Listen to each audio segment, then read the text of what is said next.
Hello दोस्तों, मैं गौरव आपका स्वागत करता हूं द स्क्रिप्ट वर्ल्ड में। हम जो एकांश की कहानी सुन रहे थे, आज उसे कंटिन्यू करने वाले हैं। अभी तक हमने ये देखा कि एकांश म्यूजियम में बेहोश हो जाता है और जब उसकी आंखें खुलती हैं तो वो अपने आप को होटल में पाता है। और अब आगे। एकांश की आंखें खुलते ही वह अपने सामने श्री को बैठा देखकर डर जाता है। तभी श्री, हे कूल डाउन, शांत हो जाओ, इट्स मी एकांश। तब जाके नॉर्मल होता है जब उसे श्री की आवाज़ सुनाई देती है और कहता है, तुम यहाँ क्या कर रही हो और मैं सो क्यों रहा हूँ? श्री, एक्चुअली तुम हमें म्यूज़ियम के बाहर बेहोश मिले, फिर हम तुम्हें उठा के यहाँ ले आए और तब से तुम सो ही रहे हो। बाय द वे, तुम बेहोश कैसे हुए थे? ये बात श्री ने पूछा। एकांश सोचते हुए बोला, मुझे कुछ ज़्यादा याद तो नहीं है, पर इतना याद है कि जब हम सब म्यूजियम के अंदर थे तो मुझे किसी ने धक्का दिया और मैं तहखाने में गिर गया और फिर मुझे एक बॉक्स मिला। बस इसके अलावा मुझे और कुछ नहीं याद है। श्री बोलती है, पर हम लोगों ने तो तुम्हें म्यूजियम के बाहर से उठाया था और तुम बोल रहे हो कि तुम म्यूजियम के अंदर तहखाने में बेहोश हुए।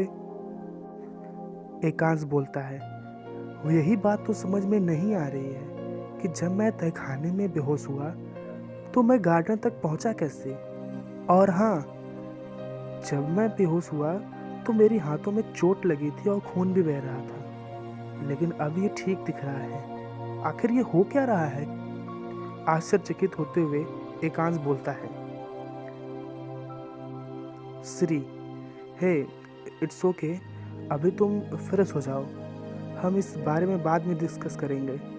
एकांश परेशान आंखों से श्री को देखता हुआ, श्री भी उसे सहानुभूति देती है और फिर एकांश बाथरूम में चला जाता है और अपनी टी शर्ट को उतारता है। वह अभी भी कुछ ज़्यादा ही परेशान लग रहा था। टी शर्ट उतारने के बाद जैसे ही एकांश अपने आप को मिरर में देखता है, वह और भी ज़्यादा डर जाता है, क्योंकि उसके चेस्ट पे ठीक बीचों बीच एक ऐसा ही निशान था जैसा उसने उस बॉक्स के अंदर देखा था, यानी उड़ने वाले पक्षी का शील्ड। यह देखने के बाद वो इतना ज़्यादा डर जाता है कि वह जल्दी से जल्दी बाथरूम से बाहर निकलने के लिए भागने लगता है, पर दुर्भाग्यवश उसका पैर फिसल जाता है और वह मुंह के बल गिरने वाला होता है। तो डर के कारण उसने अपनी आंखों को बंद कर लिया। जब उसने आंखें खोली तो वो पाया कि वह जमीन से करीब 1 फुट ऊपर लटका हुआ है। एकांश अपने आप को सीधा खड़ा करता है और खुद से ही पूछता है, आखिर ये मेरे साथ हो क्या रहा है? और वो सोचने लगता है। तभी उसे एक आवाज सुनाई देती है, इतना सोचे के कौनो जरूरत नहीं बा, हम है ना बतावे खातिर। यह आवाज़ सुनते ही एकांश इधर उधर देखता है तो उसे कोई नहीं दिखाई देता। तो वो और भी ज़्यादा डरने लगता है और डरते हुए कांपती हुई आवाज़ में पूछता है, कौन कौन बोला ये? कौन है यहाँ पर? कोई है क्या? फिर से वो आवाज़ बोली, अरे बबुआ, हम बोल रहे हैं।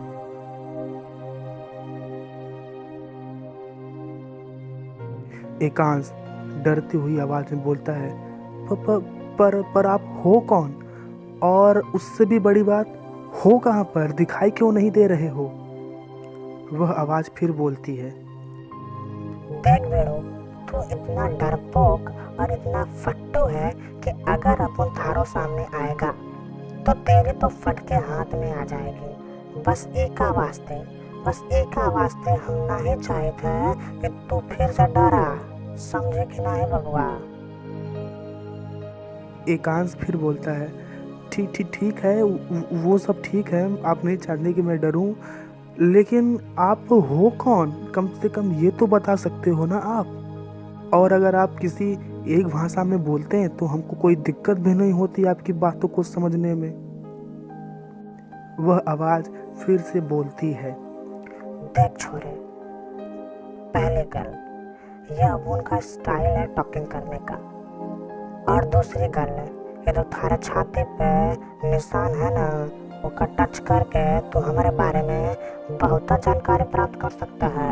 एकांश इस आवाज की बात को मानते हुए अपने चेस्ट पे बने उस उड़ते पक्षी के आकार का जो निशान था उसको टच करता है, और जैसे ही वो इसे टच करता है तो उसके सामने एक स्क्रीन खुल जाता है और उस पर कुछ इन्फॉर्मेशन लिखी हुई थी। उन इन्फॉर्मेशन में एक तरफ सोल लिखा हुआ था और दूसरी तरफ उनके पावर्स, जिसमें सबसे पहला नाम था एटॉप्सी, दूसरा सोल था म्यू और तीसरा सोल था वॉरियर। उसके बाद भी कुछ सोल थी लेकिन वो लॉक्ड थी। तब एकांश उस आवाज़ से फिर पूछता है, ये क्या लिखा है, मुझे कुछ समझ में तो नहीं आ रहा है। वह आवाज़ फिर बोलती है, अपन तो बोलिस क्या, ये 6 महले की बिल्डिंग में ऊपर का महला पूरी तरह से खाली है रे। ये भी मैं भी ना। देख मुंडे, तन्ने टेंशन लेने की कौनो जरूरत नहीं है। अपन ही सही यार, तो काहे कफ यार। देख बबुआ, ये जो सोल लिखा है इसका मतलब होता है आत्मा, और वो का बगल में जो लिखा है उसका मतलब होता है पावर। तो जैसा कि आपको दिखाई दे रहा है, सोल में लिखा है एटॉप्सी जो कि है हम, और उसका सामने लिखा हुआ है मेंटर। तो इनका वास्ते आज से हम तुम्हार पीर और तुम हमार चेला। तभी एकांश बोलता है, ये पीर क्या? तब वो आवाज़ फिर बोलती है, अरे बबुआ, पीर का मतलब होता है गुरु। मतलब आज से हम तुम्हार गुरु और तू हमार चेला। एकांश बोलता है, ओह अच्छा, पर ये जो म्यू के सामने पेट लिखा हुआ है और उधर वॉरियर के बाद की जो लिस्ट है वो ब्लॉक क्यों है? वह आवाज़ यानी एटॉप्सी बोलता है, this is a long story बबुआ, कभी फुर्सत में हम आपको बढ़िया से बताएंगे।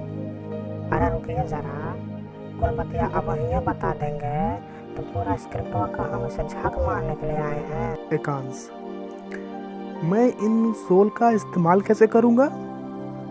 एटॉप्सी, अरे बड़े सिंपल है रे बबुआ, तोरा के बस खाली इनका नाम लेके बुलावे के बा।